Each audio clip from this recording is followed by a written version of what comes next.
하나님의 크신 은혜와 평강이 오늘도 여러분의 삶의 자리마다 충만히 임하시기를 기원합니다. 기도하겠습니다. 하나님 아버지, 오늘도 주신 하루를 말씀으로 거룩한 이름을 송축하며 그 뜻을 구하며 시작하게 하심을 감사합니다. 말씀을 담겠으니 우리 마음판에 새겨주시고 생각나게 하시고 그 말씀을 쫓아 행할 수 있도록 은혜를 주옵소서. 예수님의 이름으로 기도하옵나이다. 아멘. 오늘 보실 하나님의 말씀은 이사야 62장 1절로 12절입니다. 이사야 62장 1절로 12절을 같이 읽겠습니다. 나는 시온의 의가 빛같이 예루살렘의 구원이 횃불같이 나타나도록 시온을 위하여 잠잠하지 아니하며 예루살렘을 위하여 쉬지 아니할 것인즉 이방 나라들이 내 공의를 뭇 왕이 다 내 영광을 볼 것이요 너는 여호와의 입으로 정하실 새 이름으로 일컬음이 될 것이며 너는 또 여호와의 손에 아름다운 관 내 하나님의 손에 왕관이 될 것이라. 다시는 너를 버림받은 자라 부르지 아니하며 다시는 내 땅을 황무지라 부르지 아니하고 오직 너를 헵시바라 하며 내 땅을 뷸라라 하리니 이는 여호와께서 너를 기뻐하실 것이며 내 땅이 결혼한 것처럼 될 것임이라. 마치 청년이 처녀와 결혼함 같이 내 아들들이 너를 취하겠고 신랑이 신부를 기뻐함 같이 내 하나님이 너를 기뻐하시리라. 예루살렘이여, 내가 너의 성벽 위에 파수꾼을 세우고 그들로 하여금 주야로 계속 잠잠하지 않게 하였느니라. 너희 여호와로 기억하시게 하는 자들아, 너희는 쉬지 말며 또 여호와께서 예루살렘을 세워 세상에서 찬송을 받게 하시기까지 그로 쉬지 못하시게 하라.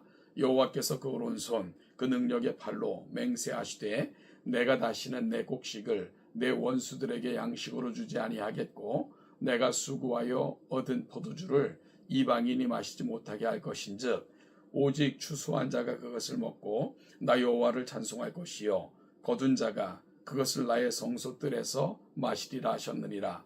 성문들아 나아가라 나아가라. 백성들이 올 길을 닦으라. 큰 길을 수축하라. 도를 제하라. 만민을 위하여 기치를 들라. 여호와께서 땅끝까지 선포하시되 너희는 딸 시온에게 이르라. 보라, 내 구원이 이르렀느니라. 보라, 상급이 그에게 있고 보응이 그 앞에 있느니라 하셨느니라. 사람들이 너를 일컬어 거룩한 백성이라. 여호와께서 구속하신 자라 하겠고 또 너를 일컬어 찾은 바 된 자여 버림받지 아니한 성읍이라 하리라. 아멘. 이사야서 62장 1절은 이렇게 시작합니다. 하나님은 시온을 위해 침묵하지 않으시고 예루살렘을 위해 쉬지 아니하신다 말씀을 하십니다. 여러분, 왜일까요? 그것은 하나님의 백성이 회복되고 그 영광이 드러나기를 간절히 바라시기 때문입니다. 하나님은 우리를 향한 사랑 때문에 결코 침묵하지 않으십니다. 하나님의 열정과 사랑의 비전문과 같은 것, 선언문과 같은 것 62장이 가는 자리입니다. 우리가 누군가를 진심으로 사랑할 때 그 사람의 아픔에 침묵할 수 없고요. 그 사람의 회복을 위해 쉬지 않고 돕고 싶어집니다. 하나님께서 바로 그런 마음으로 우리를 바라보신다는 것입니다. 오늘 본문은 하나님께서 당신의 백성들을 어떻게 바라보시는지, 그리고 그 백성들에게 어떤 약속을 하시는지를 보여주고 있는데요. 첫째, 하나님께서는 새 이름을 그 백성들에게 주시겠다라고 말씀을 하십니다. 2절부터 5절이 이 부분을 알려주고 있는데요. 이사야는 하나님의 백성이 새 이름을 받게 될 것이다 라고 말씀합니다. 이름은 단순한 호칭이 아니라 존재의 정체성과 운명을 상징합니다. 과거에는 이스라엘이 버림받은 자, 황무지로 불렸지만 이제는 헵시바, 즉 나의 기쁨이 그녀에게 있음, 뷸라, 결혼한 자라고 불리게 됩니다. 이것은 하나님과의 관계 회복을 의미합니다. 하나님은 우리를 다시 품으시고 기쁨으로 맞이하실 것을 이렇게 말씀하신 것입니다. 마치 탕자를 기다리던 아버지처럼 하나님은 우리를 향한 기쁨을 감추지 않으십니다. 우리는 우리 스스로를 어떻게 부르고 있을까요? 실패자, 죄인, 부족한 자. 우리가 기도하는 것은 내용을 가만히 들어보면 항상 우리의 고백은 그런 것 같아요. 무의미하고 무가치하고 아무런 쓸모가 없는 자. 여러분, 세상을 살다가 때론 지치고 실패하고 좌절하다 보면 이런 생각이 더할 때가 종종 있습니다.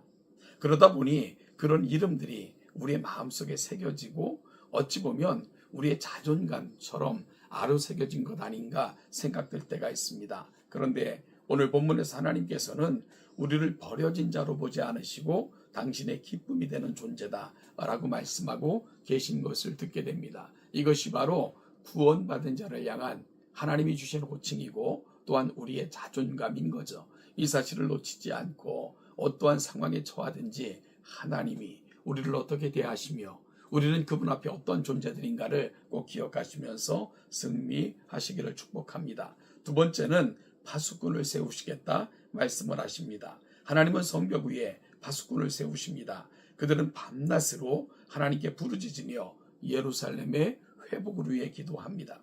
여러분, 이 구절은 중보기도의 중요성을 강조해 주는데요. 파수꾼은 위험을 감지하고 경고함으로 성의 안전을 도모하는 자들, 이들이 바로 파수꾼들입니다.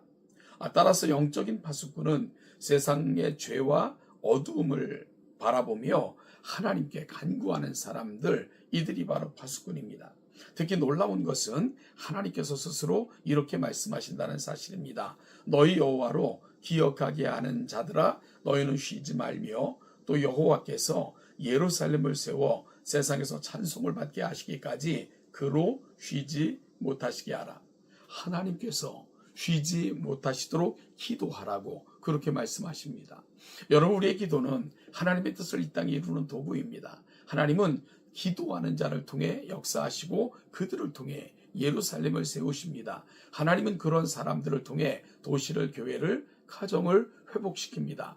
교회는 세상의 파수꾼으로 부름받은 사람들입니다. 그리고 우리 각자는 모두 어떤 방면의 파수꾼들인지도 모릅니다. 하나님께서 쉬지 말고 쉬지 않고 우리의 기도를 듣겠다 말씀하시며 나로 쉬지 않게 하라 라고 말씀하고 계십니다. 우리가 기도할 때 들으시겠고 일하시겠다는, 역사하시겠다는 하나님의 강력한 선언인 것입니다. 나를 위해, 우리 가정을 위해, 또한 교회를 위해, 우리가 살아가는 이 세상을 위해 끊임없이 간구함으로 하나님의 역사가 쉼없이 펼쳐지는 일에 귀하게 사용되는 저와 여러분들이 될 수 있기를 소망합니다. 세 번째는 축복과 회복의 약속을 오늘 본문을 통해서 하고 계십니다. 하나님은 백성의 길을 닦으라고 명령하십니다. 이는 구원의 길을 준비하라는 말씀입니다. 하나님은 당신의 백성에게 풍족한 축복을 약속하시며 그들을 거룩한 백성 여호와께서 구속하신 자라고 부르십니다. 이 구절은 하나님의 백성에게 주어진 새로운 정체성입니다. 우리는 잃어버린 자가 아니라 찾은 자입니다. 우리는 버림받은 성읍이 아니라 하나님의 손에 붙들린 성읍입니다. 그리고 이 말씀은 단지 이스라엘 백성들만을 향한 것이 아닙니다. 오늘 우리도 역시 이 약속의 대상입니다. 우리는 하나님의 기쁨이 된 백성이며 세상 가운데 하나님의 영광을 드러내도록 부름받은 드러낼 자들이라는 사실을 꼭 기억하는 이 아침이 될 수 있기를 축복합니다. 여러분, 이사야서 62장은 우리에게 놀라운 정체성과 하나님께서 우리를 향해 갖고 계신 기대와 그분이 행하신 일을 종합적으로 표현하고 있는 너무나도 놀라운 예언적 말씀입니다. 우리는 버림받은 자가 아니라 하나님의 기쁨이 된 자인 것을, 하나님은 우리를 위해 쉬지 않고 일하시며 역사하시는 분인 것을, 그리고 또한 그 하나님께서는 우리를 세상의 파수꾼으로 파송하셨다는 놀라운 사실을 이사야서 62장은 보여주고 있습니다. 이 사실을 잘 기억하시면서 어렵고 힘든 세상 속에서도 우리는 하나님의 기쁨이라는 사실을 꼭 기억하시고, 하나님께서는 우리를 위해 역사하시는 분이시며 우리를 파수꾼으로 세워 이 땅을 향한 하나님의 놀라운 축복의 통로로 삼으셨다는 것을 기억하시면서 오늘 하루도 이 사실을 가슴에 담고 승리하시는 우리 동천의 모든 성도들 되시기를 주님의 이름으로 축복합니다. 하나님의 은혜가 오늘도 여러분의 삶의 자리마다 충만히 임하시기를 기원합니다.